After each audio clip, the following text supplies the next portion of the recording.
ಅದು ರಾಷ್ಟ್ರೀಯ ಹೆದ್ದಾರಿ ಪಕ್ಕದಲ್ಲಿರುವಂತಹ ಹೆಚ್ಚು ಬೆಲೆ ಬಾಳುವಂತಹ ಜಾಗ. ಇದನ್ನ ಮಾರಿ ತಮ್ಮ ಜೀವನ ಕಟ್ಕೊಳ್ಳೋಣ ಅಂತ ರೈತರು ಸಹ ಮುಂದಾಗ್ತಾರೆ. ಇದನ್ನ ಒಬ್ಬ ವೈದ್ಯ ಖರೀದಿಯನ್ನು ಮಾಡ್ತಾರೆ. ಆದರೆ ದುಡ್ಡು ಮಾತ್ರ ರೈತರಿಗೆ ಇನ್ನೂ ಸಿಕ್ಕಿಲ್ಲ. ಇದು ಭೂ ಮಾಫಿಯಾಗೆ ಸಾಕ್ಷಿ ಅಂತಿದೆ. ಇದರ ಒಂದು ಡೀಟೇಲ್ ರಿಪೋರ್ಟ್ ಇಲ್ಲಿದೆ.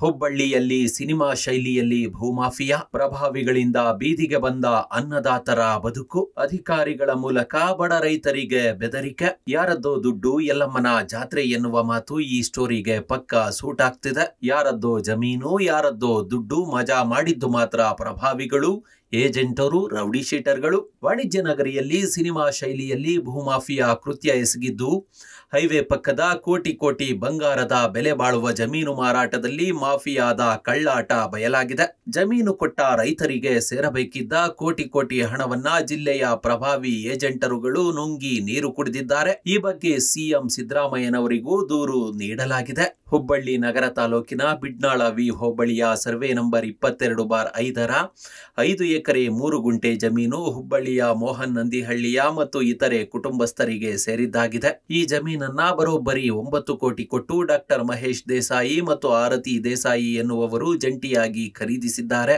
ಖಾತೆ ಬದಲಾವಣೆ ಎಲ್ಲಾ ಪ್ರಕ್ರಿಯೆಗಳು ನಡೆದಿವೆ.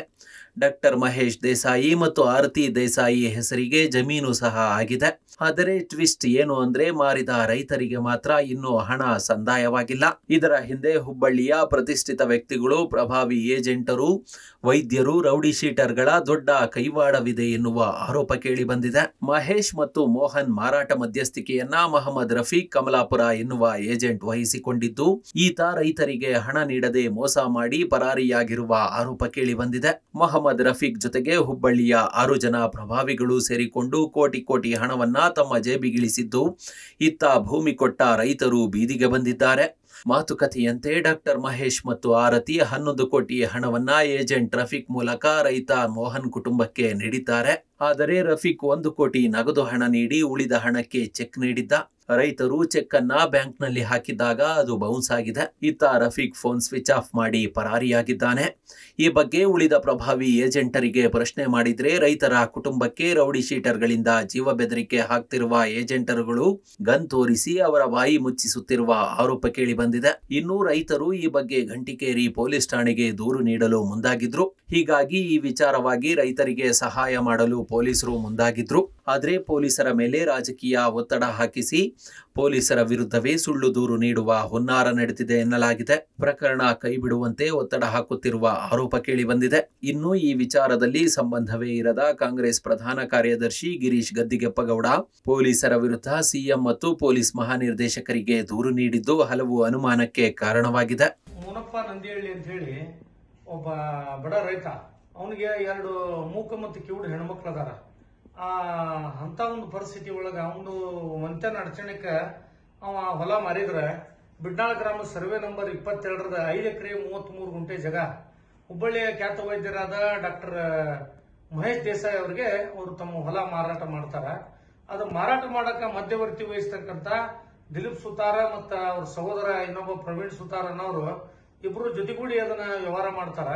ಇವರು ನಮ್ಗ ಆಮ್ಯಾಗ ತಿಳಿದಂತೂ ಇವ್ರು ಸುಮಾರು ಕಡೆ ಇಂತ ಮೋಸ ವಂಚನೆ ಮಾಡ್ಯಾರ ಅಂತ ಹೇಳಿ ಮಹೇಶ್ ಡಾಕ್ಟರ್ 1,51,00,000 ಅವ್ರಿಗೆ ಚೆಕ್ ಕೊಡ್ತಾರ. ಮಿಕ್ಕಿದ 10.5 ಕೋಟಿ ಇವ್ರಿಗೆ ಸುತಾರ ಅವ್ರ ದಿಲೀಪ್ ಸುತಾರ ಬ್ರದರ್ಸಿಗೆ ಏನ್ ರೊಕ್ಕ ಕೊಡ್ತಾರ. ಅವ್ರು ಅದನ್ನ ರೊಕ್ಕ ತಗೊಂಡ ಇವ್ ಓಡಿ ಹೋಗ್ಬಿಡ್ತಾರ. ಇವ್ರಿಗೆ ದುಡ್ಡ ಮುಟ್ಸೋದಿಲ್ಲ. ಮುಂದ ರೈತರು ಎಲ್ಲಾರು ಸೇರಿ ಡಾಕ್ಟರ್ ಕಡೆ ಹೋಗ್ತಾರ. ಅಲ್ಲಿ ಹಿರಿಯರು ಸೇರಿದಾಗ ಸುಂದರ್ ಪಾಲ್ ಅಂತಕ್ಕಂತ ಹುಡುಗನ್ ಇವರು ದಿಲೀಪ್ ಸುತಾರ್ ಅವ್ರು ಕರೆಸ್ತಾರ.